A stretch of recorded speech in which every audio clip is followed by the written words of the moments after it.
I'm Heath Lambert, and you're listening to Marked by Grace, a podcast applying the grace of Jesus to all of life.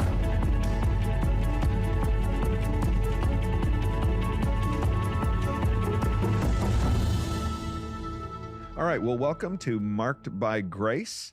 My name is Heath Lambert, and this week I am going to think through the answer to the question of what Ezekiel 33, 12 to 20 means. I love answering your questions. I love addressing your concerns. If you have them, you can send them in to markedbygrace@fbcjax.com. That's markedbygrace@fbcjax.com. And I will get to as many different kinds of questions as I can, regardless of how hard they are. We try to take them all here. And this week, I'm answering the question from somebody who is asking about the meaning of a text of Scripture. I love this question. I love somebody who's reading the Bible and thinking it through and trying to figure out what it means. And this question actually comes from a member of First Baptist Church who is reading through our First Baptist reading plan. We have a Bible plan that we ask all of our members to read through in a year, and not every single church member does it, but a lot of them do it. And this person is doing that, and they're going, hey, I did my Bible reading, and I don't know what the passage means. And so they're saying, hey, would you tell us what it means? I'm going to tell you what it means.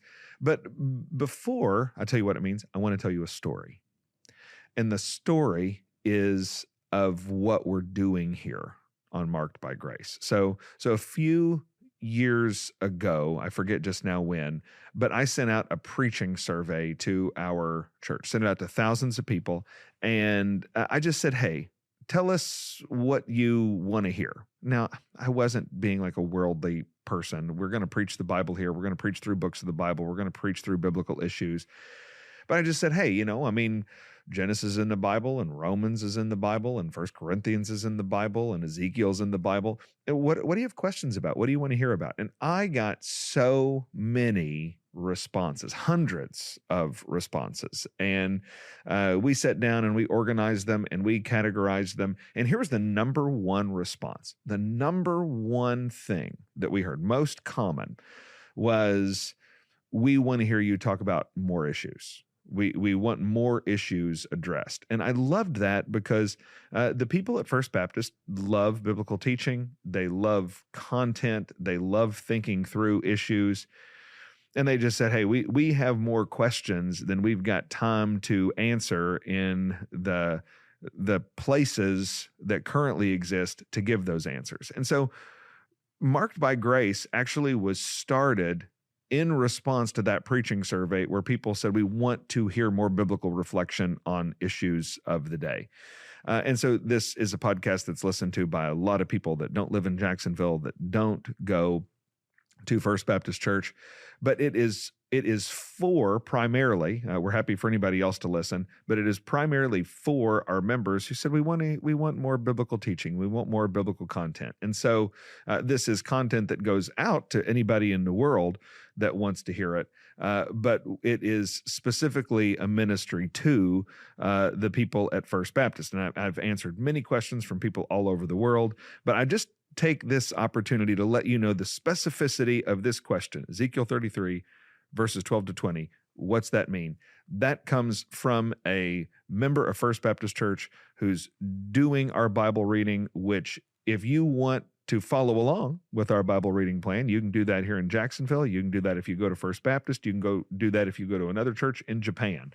And you can find out what that is by getting the First Baptist app anywhere you get your phone digital applications, and our Bible reading plan is right there on the First Baptist app. And so I'm happy to answer this question because this is somebody who goes to First Baptist who's trying to be faithful. They're trying to read the Bible and they're trying to think it through, and they were reading Ezekiel 33 verses 12 to 20, and it didn't make any sense. All right. So now with all of that as background, what does that mean? Let me tell you what it means very quickly, and then I'll explain a few words about it. So the fundamental teaching of Ezekiel 33, verses 12 to 20, is that you are not stuck wherever you are, and you can change. Whatever your status is regarding obedience or disobedience, righteousness or unrighteous, you can change. That is true when that change would be bad. So if you've had a pattern of living righteously and obediently, you can change and stop doing that. You can make a bad kind of change and move to unrighteous, ungodly behavior.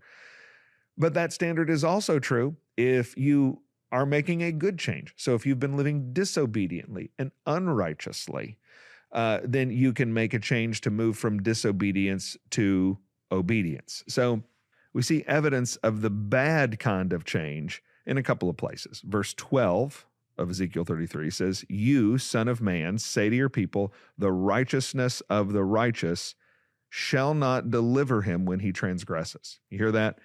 Hey, if you've been a righteous person, but then you transgress, you made a bad kind of change. You shouldn't have done that, and you can't live on yesterday's righteousness. The righteous shall not be able to live by his righteousness when he sins. If you sin, you undo the righteousness that you did before. Verse 13 says, "Though I say to the righteous that he shall surely live, yet if he trusts in his righteousness and does injustice, none of his righteous deeds shall be remembered, but in his injustice that he has done, he shall die." So he's saying you were doing good, but you got cocky and you moved from good to bad, and now you're in trouble. So he says, you're not stuck. You can change. You can change from being in a good spot to being in a bad spot. But he also says you can have a good kind of change. You can move also from being in a bad spot to being in a good spot. Verse 12 says, "As for the wickedness of the wicked, he shall not fall by it when he turns from his wickedness." Verse 14 says again, "Though I say to the wicked, you shall surely die, yet if he turns from his sin and does what is just and right, if the wicked restores the pledge, gives back what he has taken by robbery, and walks in the statutes of life, not doing injustice, he shall surely live, he shall not die. None of the sins that he has committed shall be remembered against him. He has done what is just and right, he shall surely live." So see, you can change your status from bad to good. Your unrighteousness from yesterday does not control your righteousness today. So it means you are not stuck, but you can change, whether that changes from bad to good or from good to bad. And here's a very important point. That reality does not make God unrighteous. So you can imagine the thinking. Okay, so I've been doing good things, and now I do one bad thing, and now you're telling me I'm in trouble? That seems unrighteous. Or you could do it differently. You could be like, man, I've been doing bad things. There's no way if I do a good thing, God's going to relate to me in that good way.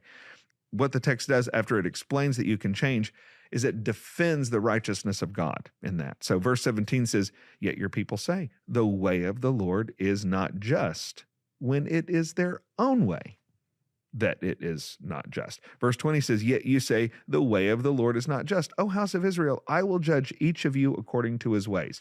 So what he's saying is he's saying, listen, I'm telling you the way this works. If you're concerned about justice and righteousness of God in responding to people in their changed status, whether for good or ill, I'm telling you that's not unjust. I'm telling you the way I'm going to do it is if you were bad and you changed for the good, I'm going to judge you according to the goodness. And if you were good and you changed for the bad, I'm going to judge you according to the bad. And I'm saying right now, up front, that does not make me unjust. That's the way it works. So God is saying this is the rules of the game. The rules of the game is that when you change, God is going to view you according to that changed status. And so, honestly, the point is, if you've been doing a good job in your righteous obedience to the Lord, don't get cocky over yesterday's righteousness. And if you've been struggling with sin and you've been living a life of sin, you don't need to despair over yesterday's sins. You can change. And in fact, here's the take-home point. We all need grace to live righteously today. Some of you are listening to this and you got a day full of life ahead of you, or you've got a day full of life ahead of you tomorrow. And the righteousness that you exemplified the day before yesterday does not control and determine the righteousness you need today. The faithlessness you exemplified yesterday does not determine whether you can be faithful today. And honestly, this reminds us that we all need Jesus. We all need Jesus to do for us what we cannot do for our own. On our own, in our flesh, we can have good days and bad days. At the end of time, we will be judged.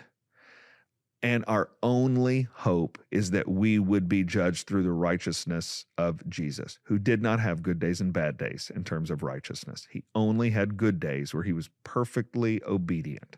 And when we turn from our sins and trust in Jesus Christ, God takes all of his righteousness and he puts it in our account, and he determines to judge us not by the good days that we've had in the past and the bad days that we've had in the past, but by the perfect goodness of Jesus. And so it is Jesus that allows us to get off this up and down of sin and righteousness, and rest in Jesus's righteousness. And God's judgment of us will be found in what Jesus did, not what we do.